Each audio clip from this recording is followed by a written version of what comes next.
Hey, why don't you marry me? I'm better suited for you than that plain Emily, right? As she said this, my sister draped her arm over my husband's shoulder and sidled up to him. Watching this, all of the restraint I had held on to until now crumbled. I felt the tightly wound thread within me snap. Stop messing around. You've always been like this. I shouted this and lunged at my sister. Just at that moment, she toppled over ungracefully, still in that awkward position. My sister opened her eyes wide. A moment of silence fell. This is the story of a certain ending that my atrocious sister and I reached. My name is Emily, 27 years old. After graduating from the literature department of a state university, I've been working as a librarian in a public library. During my lunch break, when I checked my smartphone, there was a message from my sister, Michelle, who is a year older than me. I'm going to use your blue sandals. They still look like new, but that's fine, right? I let out a sigh. My sister has always been like this, since we were kids. It seems that whenever I had something, she perceived it as better than hers. She quickly covets it, gets bored, and then dumps it back onto me. My sister, even from a family member's perspective, is beautiful. I remember when we were kids, she was adored by adults and often compared to a French doll. She went to a famous private university on recommendation and apparently even won a beauty pageant there. Now she's leveraging her beauty and working as a receptionist at a well-known company. She's living a life straight out of a fairy tale. In contrast, I'm truly plain. I have a very typical American face, and people often tell me, Emily, you're like a traditional doll. Maybe it's because of my sister's constant bullying, but I'm often told that I'm very shy and introverted. Since childhood, while my sister was playing with dolls, I was the kind of kid who would sit alone and quietly read a book. But that's fine with me. I want to live a life surrounded by books.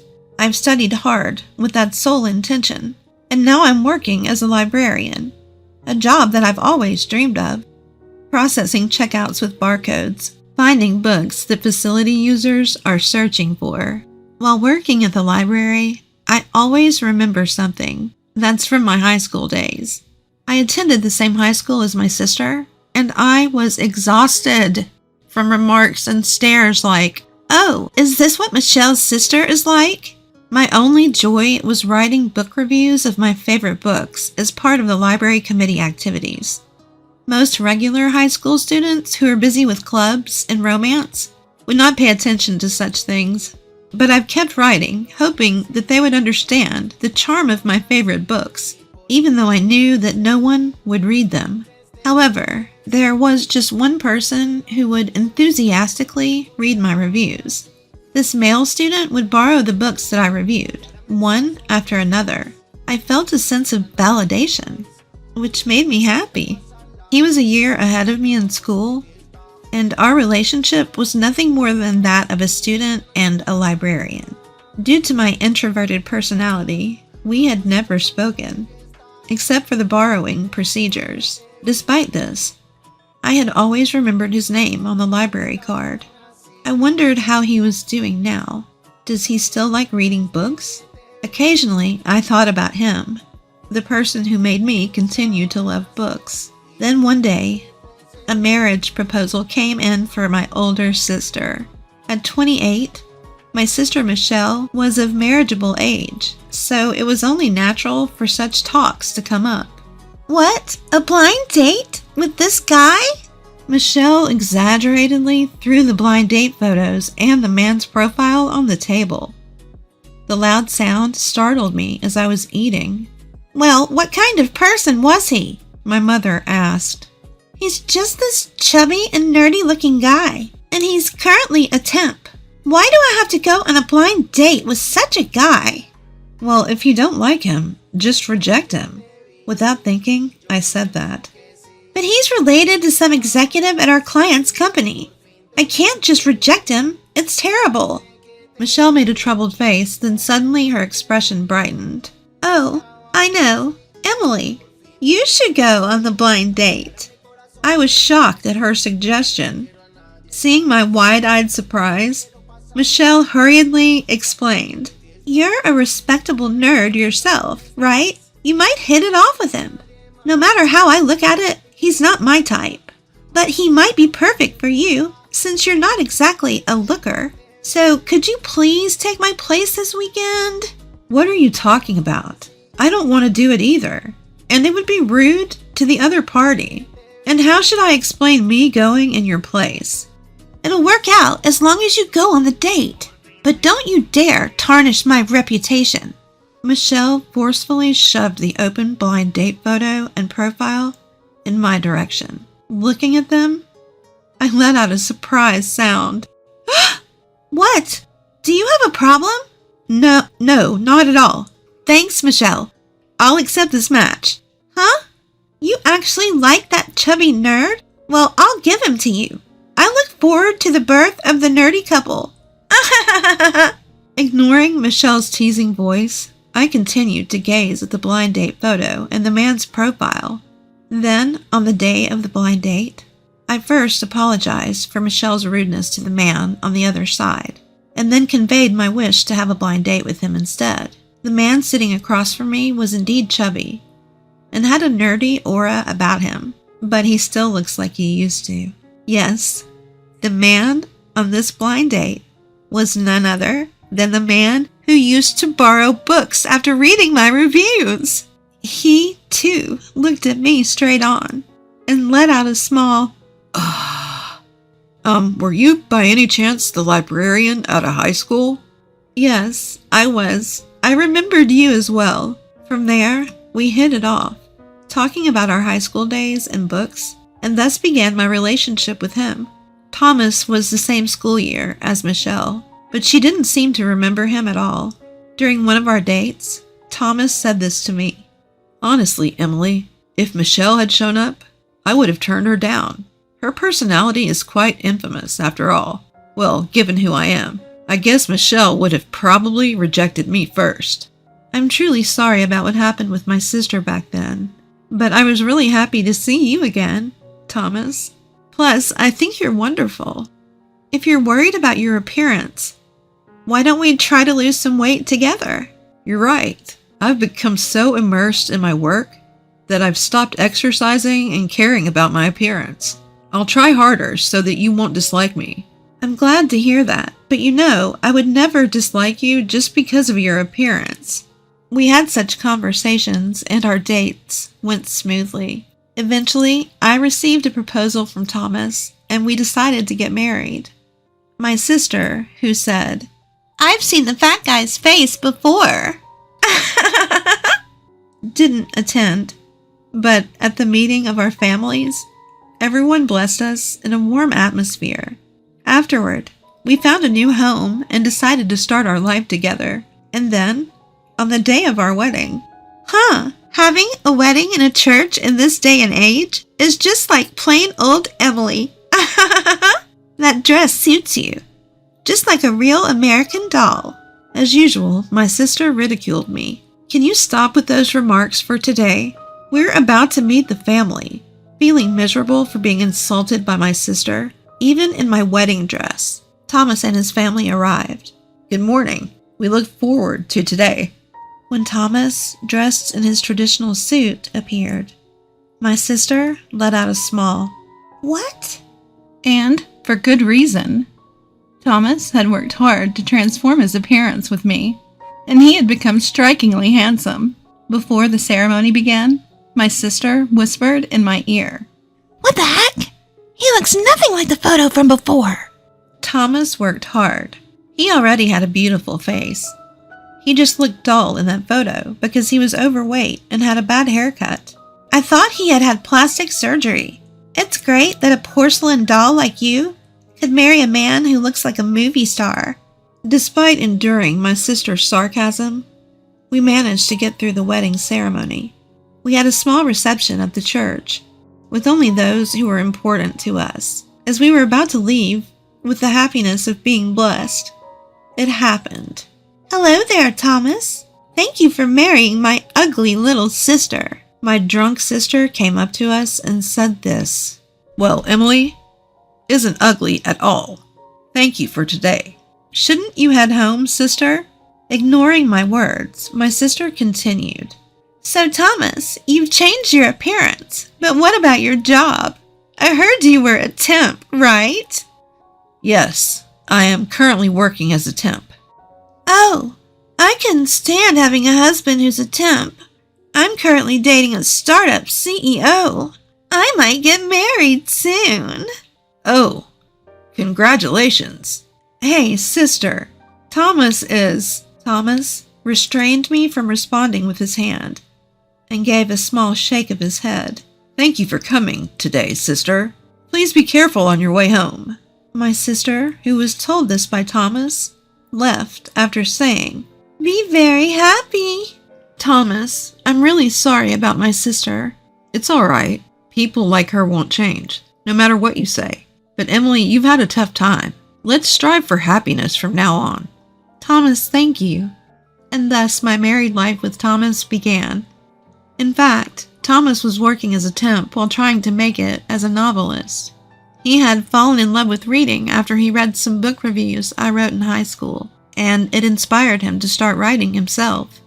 He's only had a few pieces published in literary magazines so far, but I know that's still an impressive achievement. He's been getting paid for his manuscripts, but he admitted there was still some financial uncertainty, which is why he was balancing his job as a temp with his writing. Thomas, I have a job too, and we have some savings. Why don't you focus solely on your writing? Emily, you're always so supportive. Thank you. I'll do my best. So Thomas quit his job and dedicated himself to writing. Life wasn't easy, but I loved watching Thomas passionately dive into his manuscripts, and that kept us going. Then one day, we got a call from my sister, Michelle. She was engaged to the startup CEO she had mentioned. So next week, he's coming over to meet the family before we get married. You should come too. I really don't want to introduce him to you and your jobless husband, but it would be odd if you weren't there. Make sure you dress appropriately. Despite my annoyance at Michelle's attitude, I knew we had to attend her engagement and wedding. With that in mind, Thomas and I decided to attend the family meeting. I'm sorry you have to miss your important event that day, Thomas. It's okay, Emily. She's your sister after all. When we arrived at the meeting place, Michelle, wearing a smug expression, was there. Welcome, the antisocial couple. Be nice to my darling, will you? Ignoring her jibes, we entered the restaurant and exchanged greetings with Michelle's fiancé. He was a flashy, handsome man, a stark contrast to Thomas, but he did look capable in his profession. I'm Emily, Michelle's sister. It's nice to meet you. And I'm Thomas, Emily's husband. Nice to meet you. As we exchanged greetings, Michelle's fiancé, Larry, also bowed his head and said, Nice to meet you too. I tried my best to ignore my sister, who was beaming victoriously next to him. Just then, Thomas's phone rang. I'm sorry, this is important. I need to step outside for a moment. Thomas left the room, and I felt nervous. Despite having dinner with our parents, Michelle, and her fiancé, my mind was elsewhere. Then, a flustered Thomas returned to the room and whispered something in my ear. Really? Congratulations, Thomas! That's amazing! I couldn't help but raise my voice. What's the matter? Not at a time like this! My mother asked, a surprised look on her face. Thomas's novel won a major literary award, and it's going to be made into a movie. What? Is that true? Well done, Thomas. Yes, that's great, Thomas. It was worth it. All that support Emily has given you. Our parents were overjoyed. Congratulations, Thomas. I'm delighted to hear such wonderful news. Larry also applauded and offered his congratulations. Let's drink to celebrate. I'm sorry, but I need to give some interviews about the award. All right, I guess that's about it for Thomas and Emily. Just as Mom was about to say this, something unthinkable happened. Michelle, who was sitting next to Larry, suddenly stood up and walked over to us, positioning herself between Thomas and me. Hey, sis, what the? Shut up, ugly. Michelle's voice was icy. Hey, Thomas, why don't we get married? I mean, I'm far more suited for a successful award-winning author like you than someone like Emily, right? As she said this, she placed a hand on Thomas's shoulder and drew herself close to him. I felt like everything was crumbling down around me. Michelle always wants what I have, and once she's tired of it, she shoves it aside. She constantly looks down on Thomas and me, belittling us, yet because we are family, because she's my sister, I tolerated her. But no more. I felt a tension inside me snap. That's enough, Michelle. You've always been like this. I yelled, lunging at her, but she lost her footing and fell back awkwardly. Thomas, who had been leaning on Michelle, jumped back swiftly. Michelle, fallen in an ungraceful heap on the carpet, widened her eyes in surprise. I froze. What? What are you doing? That's what I should be asking. What were you thinking? Thomas's voice was as cold as ice. He looked down at Michelle as if she were something dirty. I mean, I was offering to marry you. Even if I was the last man on earth, I'd say no. Emily is the only one for me for life. What? What's so good about Emily? I'm prettier. My figure is better. Emily is not only more beautiful on the outside, but also on the inside compared to you. Also, she's been by my side all this time. That's why I won these awards. Something you could never do. Thomas came over to me and put his arm around my shoulders as he said this. I could feel my anger towards Michelle melting away. Warm tears streamed down my face. What the hell? Even though I made all these advances, you rejected me. Michelle's face turned bright red, her voice trembling. Michelle, what are you doing? Do you even realize what kind of occasion this is? Isn't Larry supposed to be your fiancé? Our parents, who had come back to their senses, quickly reprimanded her, looking as if she just woke up from a dream. Michelle ran over to Larry. I'm sorry, Larry. I guess it has to be you after all. Enough. Just stop talking. Larry, who had been watching the whole time, said this as he straightened his tie. Who would want to marry a woman who throws herself at another married man at a meet and greet? Let's call this engagement off, shall we? I'm sure you understand why. Our parents turned pale. They could only nod in agreement. Wait a minute. Even you, Larry. I've already told everyone that we're getting married. It will be a problem if you don't marry me. My sister yelled, to which Larry, with a calm voice, responded. I think it's about time to excuse myself. Congratulations once again, Thomas. Best wishes. We could do nothing but bow our heads as Larry left the room. Wait a minute. Larry? No! Only the shrill sound of my sister's frantic cries echoed. I am disgusted. Don't show your face for a while. Our parents also left the restaurant, casting a contemptuous look at my sister. Emily, let's go home. I held Thomas's hand tighter as he reached for mine. Turning around, I saw my sister collapse in a daze.